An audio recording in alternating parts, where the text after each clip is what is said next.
தேவனுடைய பரிசுத்த நாமத்திற்கு மகிமை உண்டாவதாக.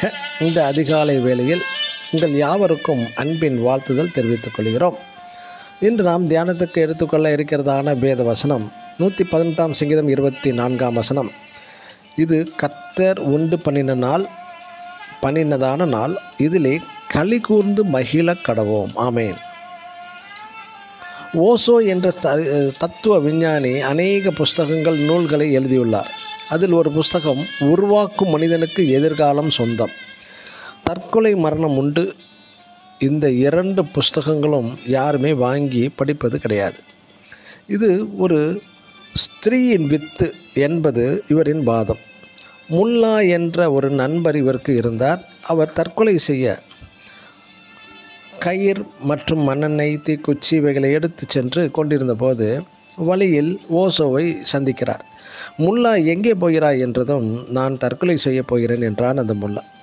அப்போ நானும் உன் தற்கொலை நிகழ்வை கண்டு கழிக்கலாமா என்றதும், தாராளமே வந்து பாருங்கள் என்றான்.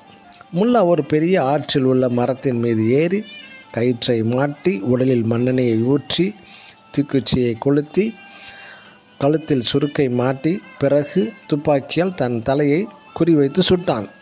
ஆனால் குறி தவறி கயிறு மீது பட்டு கயிறு அறுந்து விழுந்து ஆற்றில் விழுந்து விட்டது. அவன் மீதுள்ள நெருப்பும் அணைந்து விடுகிறது. அவன் நீந்தி கரை வந்து சேர்ந்து விடுகிறான். ஓசோ முல்லாவிடம், ஏன் கரை நீந்தி வந்து சேர்ந்தாய் என்று கேட்டதற்கு, கடவுள் எனது உயிரை என் கையில் தந்து நீயே உன்னை காப்பாற்றிக்கொள் என்றதால் என்னை நானே காப்பாற்றிக்கொள்ள நேரம் தந்து விட்டார் என்றான் முல்லா. எனக்கு அருமையான தேவனுடைய ஜனமே, தேவன் உங்களை படைத்த நோக்கத்தை தினம் தினம் சந்தோஷத்துடன் கொண்டாடி மகிழுங்கள்.